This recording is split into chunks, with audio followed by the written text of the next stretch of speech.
We are back for another episode. We're going to be talking about games today. Yes, super fun.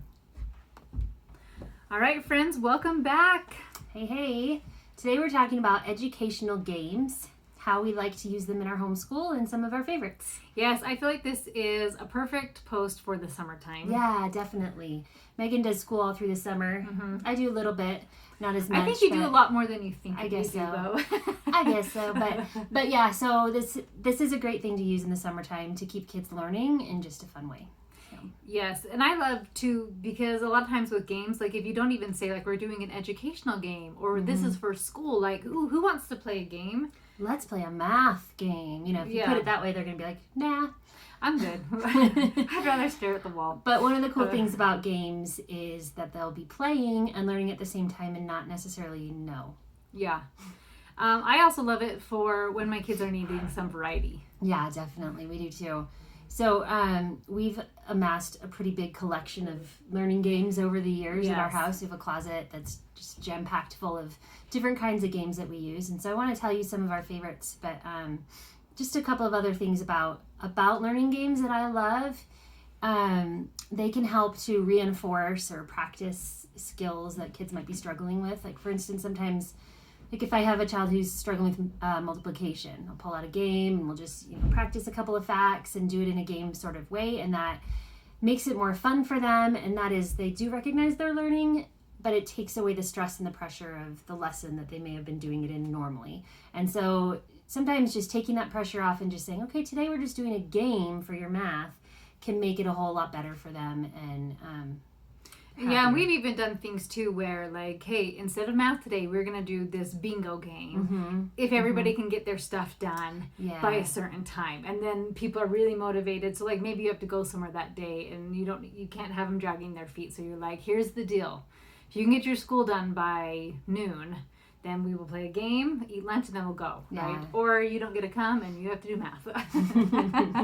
Yeah, we've done that as well. And another great thing about them is that they're more engaged in the learning process when they're playing it. Mm-hmm. And it just kind of helps them learn a little better sometimes than they would in just like worksheet format or something like that. So it's just a great way to change things up, have a little fun, do something different, but also kind of reinforce skills that they may be struggling in. Yeah, definitely.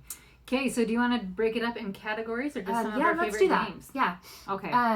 So math games. Math. You had a couple there that you liked.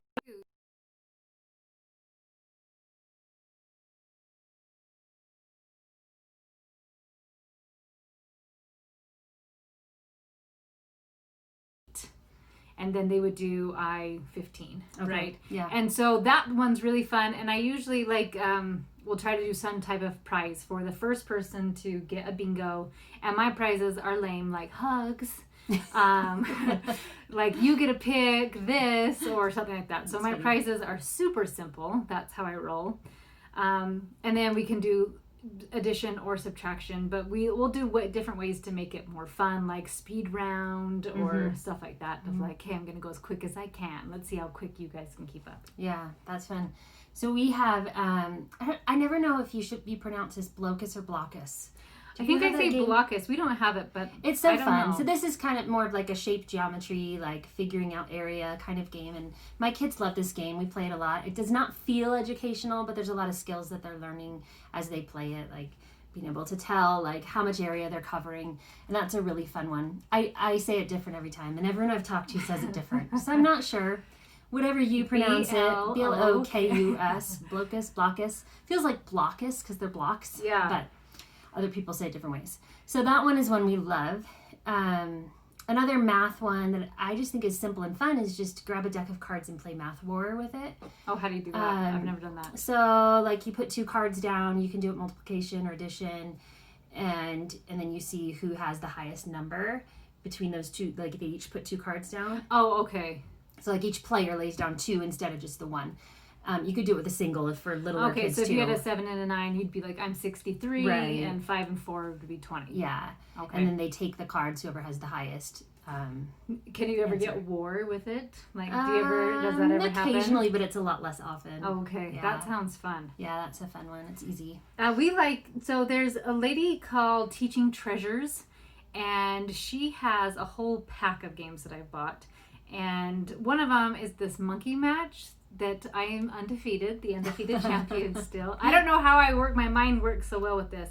But it has this cute little board, and it has the answers, right? Like, so 56, 20, or something like that, or the other way around. And then you have these little monkey cards that you have to put the puzzle in to match it right. Oh, okay. So as you put it on the right numbers, you are creating an image. Fun. And so you could totally try to cheat and just do the image, but you're super slow, right?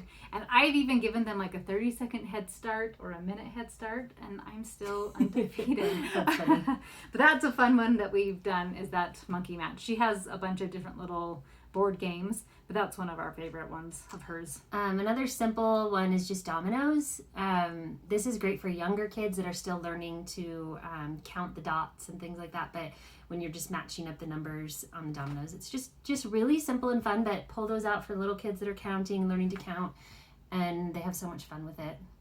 That's awesome. Yeah. I was thinking another game that they probably don't even realize they'd be learning math would be Monopoly. Yeah. And have them be the banker. Yeah. And maybe that's painful, but it's really fun that they have to count their money, or even if you're the banker, right, or another big kid, but a little one not telling them how to do it, right? Just like, okay, you owe the bank $100, and they have to, if they don't have 100, they have to figure it out how to get to 100 or whatever the dollar amount is. So that one's really fun. Any game with money in it. And just allowing them to stumble over it, and like, instead of being intense, right? Like, come on, let's play. But just allowing them to figure it out, and the math and all that good stuff. That's a good one. You guys have probably heard of Sequence, the game Sequence. I don't know if you've played that, but there's a Sequence Numbers, and that's another, number recognition and counting game that's great for younger learners that we like a lot too. And then another fun one, I didn't put it on my list, but it's called Sum Swamp, SUM. Okay. It's a really cute addition game that my kids have always liked since they were little. That's a fun one. And one more for math. I've got a lot here. Rat-a-tat-cat. It's just a little card game, but it's like an addition number game that my kids enjoy playing. And that's another one that they'll play just normally, not for learning, just because they think it's fun. So if you can find a good one like that they're just like, this is a fun game, let's play it, and they don't recognize that they're actually like working out math problems as they're doing it, that's a win. Yes, and we also have done math puzzles. Yeah. And I remember at our co-op, we had a mom who used to be a math teacher. And so she actually was the one who introduced this to my kids, of getting them to think creatively and solve like a story problem with math. Oh, yeah. And it was a very different way to look at math numbers. And so we've mixed that in sometimes too. Yeah, that's cool. So on my website, I've got a lot of educational printable games. And some of the math ones that I have there, I have a really fun one called Make 10, which are just little triangles, and each triangle has a different number on it, and you have to find matching numbers, or you can do sums, like we do, like you have to add up to 10. So like you'd have to find a 5 and a 5 that match together, or a 7 and a 3 that match together, and it's a fun little puzzle game that we love to play. It's been a super popular one over on my site. I have tons of, I have a fraction pizza game. I have a lot of different fraction puzzles and things that you can print over there too. I like making math games. I think I've talked about this a lot in the past, about how math has never been my strongest or most favorite. Your book? Yeah, and so that's why I started with just doing a lot of math things. So there's a lot of different math games that you can find and print from my site, because that's one subject that I tried really hard to make more fun so that we could enjoy it more in our family. Yeah, that's awesome. Yeah, and your book is an excellent source for math stuff too. Yeah. Okay, so spelling.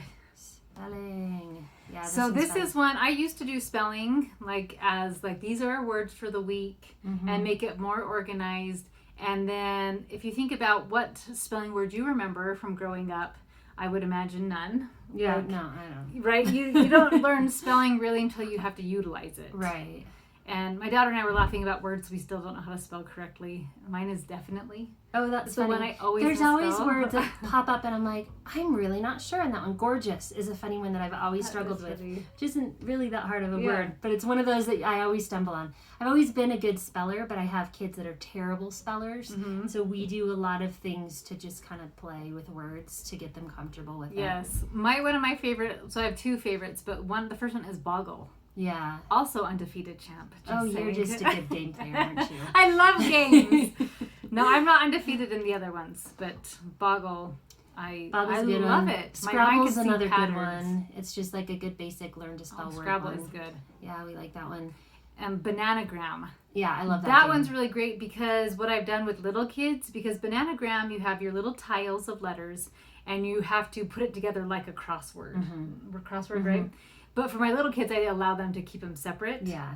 And say, like, if you can mix them together, that's great. But, like, if you can't, no worries.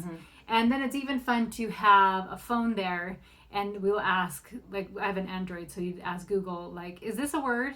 And so then they're constantly trying out new things, and they'll be like, oh, this is a word, and this is what it means. So it's kind of fun. Yeah, that's fun. A really fun one for us. I have two of them. They're called 4-way games. There's 4-way spell, and then the math one is 4-way countdown. And they're fun. They're like a box shape, and you get 4 players. Everyone gets a side, and they just have little like tabs that you flip down to either spell words or do math problems on. It's a really fun little game with like a little popper thing in the middle, and my kids love those. They're cool little like wooden games. Yeah. So those are a lot of fun.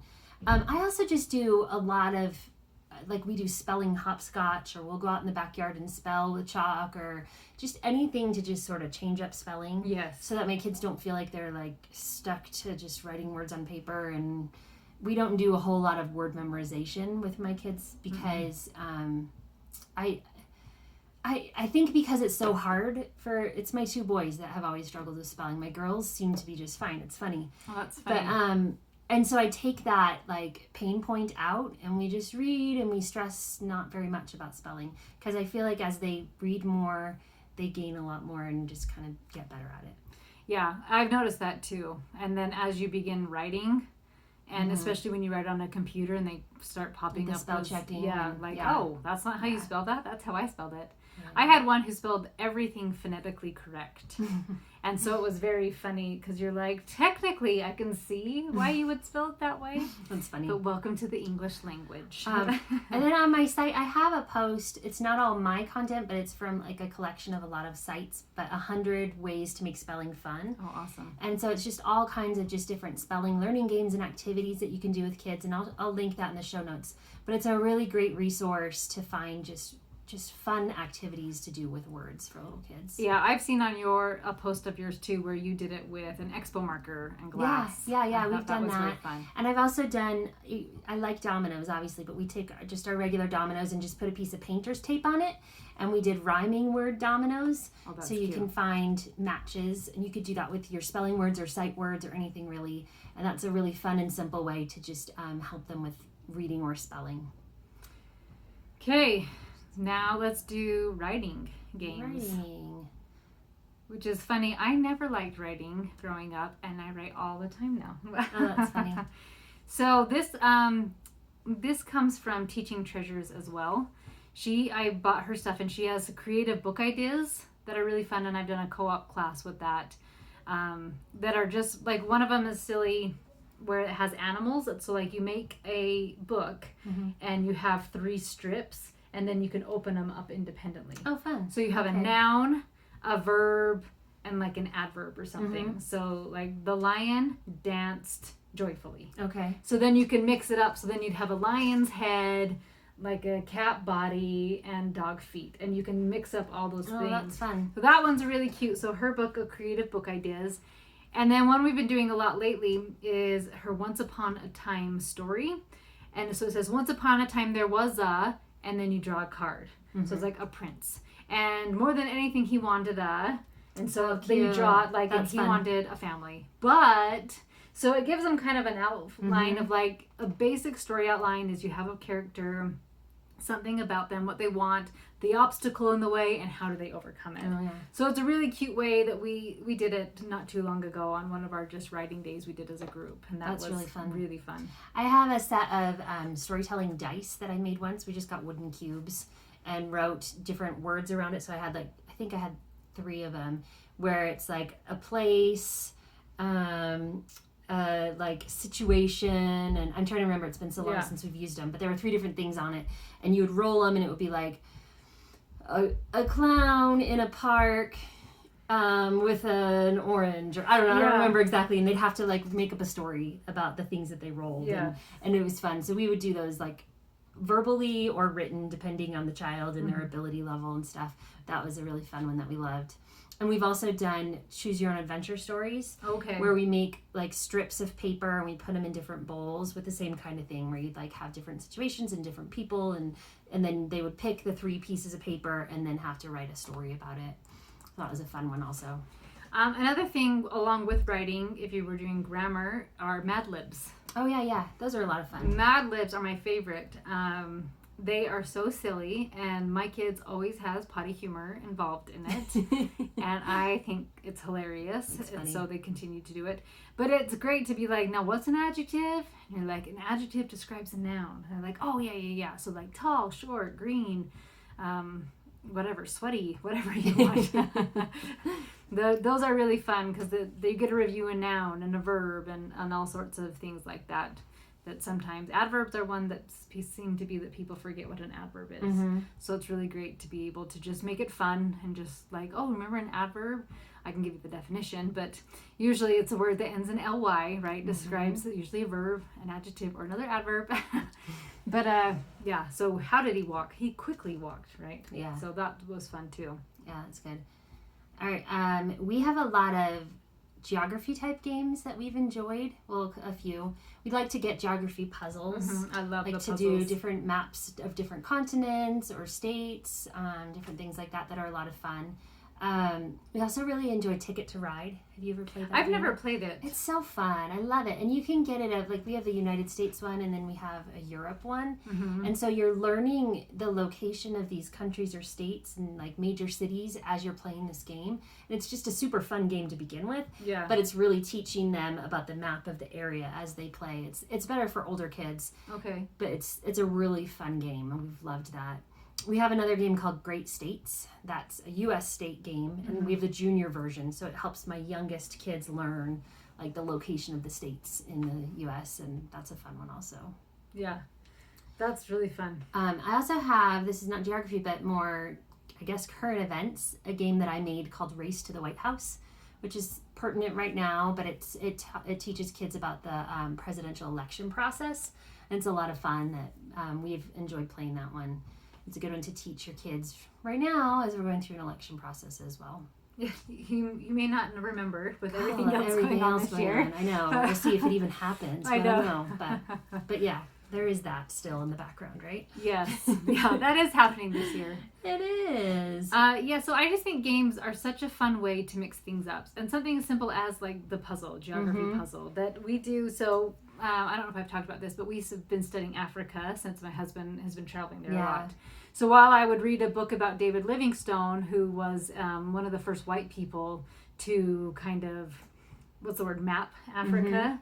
And so I could read the book and they would do the puzzle. Yeah. So it was something good for them to do with their hands and then allow me to read about it. And then we could try to see if like, is this where he is? Or what country would that be? Because it'll talk about rivers. He didn't find it, right? He was the first white man to see it, I guess. Right. But so that was just really, it's just really fun to mix things up like that. Yeah, that's cool. That's a great idea. All right. So I have a few others. Let's science. Oh, yeah. I like science. I've got kind of more like for actual board games you can buy. Probably you've all heard of Snap Circuits. It's not necessarily a board game, but a really cool educational tool that you can use to teach about like electrical currents. And that one, my kids just love it. Like they love to just pull that out on a regular day and just play with it. And it's so cool and fun. Another really neat one that we just got recently is called Turing Tumble. I haven't heard of that. It's so neat. It's like this, it's kind of teaching programming and coding, but without any technology. And so they're setting up these coding systems that make a ball move through a pattern. Okay. It's a really, really fun game. And I have seen my kids sit and use it for like 2 hours at a time. Like they have so much fun with it that they'll just sit there for hours playing with it. Kind of an individual game that kids can get out or they could work in it together, but mostly my kids want to do it alone. Yeah. So it's not like a interactive thing as much, but it's really cool. And then another cool one is Gravity Maze, and this one where they'll pick a card and they have to figure out how to get a ball through a maze by using these different pieces. And it's another just really neat one of like critical thinking and stuff like that. So that's an awesome one. And then for my own site, I don't know if I've mentioned the periodic table Battleship game. I think I have here. Yeah, we need to. This one made it to the Huffington Post, didn't it? It did, yeah. This is awesome. It's been fun. It's been featured on a lot of big sites, which is fun for me.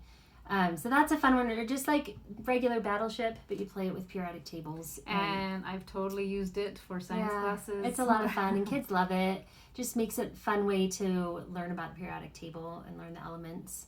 And yeah, you know what we did years ago when we did Apologia? We don't do it anymore, but originally when we did, I had taken all the review questions in the back and I made a game with it. Oh, yeah. So that's what part of our Battle of the Brains, the science questions, are all from our old science books. That's awesome. It's funny because the kids that are playing the game now never read those books. Oh, so they don't know them as well, probably. No, but like, so they get it every year and it'll be like, what's this part of the flower? What's a sepal? What's this on the epicotyl on a seed? And they're like, I don't know. And it's like, oh, that's right. That's hilarious. We need to study botany. The big kids did. That's fun. Like, it's a silly game, and it's funny how much they have remembered because they want to win Battle of the Brains so bad. Yeah. So if you haven't, did we do an episode? We did do an episode on Battle of the Brains. I'll find what number it is and link it in the show notes. But she does a really fun thing at the end of the term every. Yeah, we just had it 3 weeks ago. Yeah. So it's a lot of fun. It was. Josh is my current winner. So congratulations, nice. Josh. Well done, Josh. Anyway, there's so many, and I can link to even more of the ones I've created. But games are just an awesome way to make your homeschool a much more fun atmosphere and to just change stuff up and have a day that's just full of fun. Once in a while, I'll just say, okay, today's a learning game day. And the kids just get so excited because they can just pull out, we've got a big stash of them, and they pull out those games and they just play together and have a fun day without pressure. And it's great too. I remember when mine were learning to count, that even playing Sorry, and they had to count 5, or like, you know, I mean, it goes up to 12. And so they would have get to opportunity to practice counting. Yeah. And so even something as simple as that. Like Candyland or, you know, anything like that where they're just learning those basic little skills are really good for the youngest ones too. Yeah. Yeah. Awesome. Well, thank you guys for listening in today, and we will see you next week. All right. Have a good one. See you guys.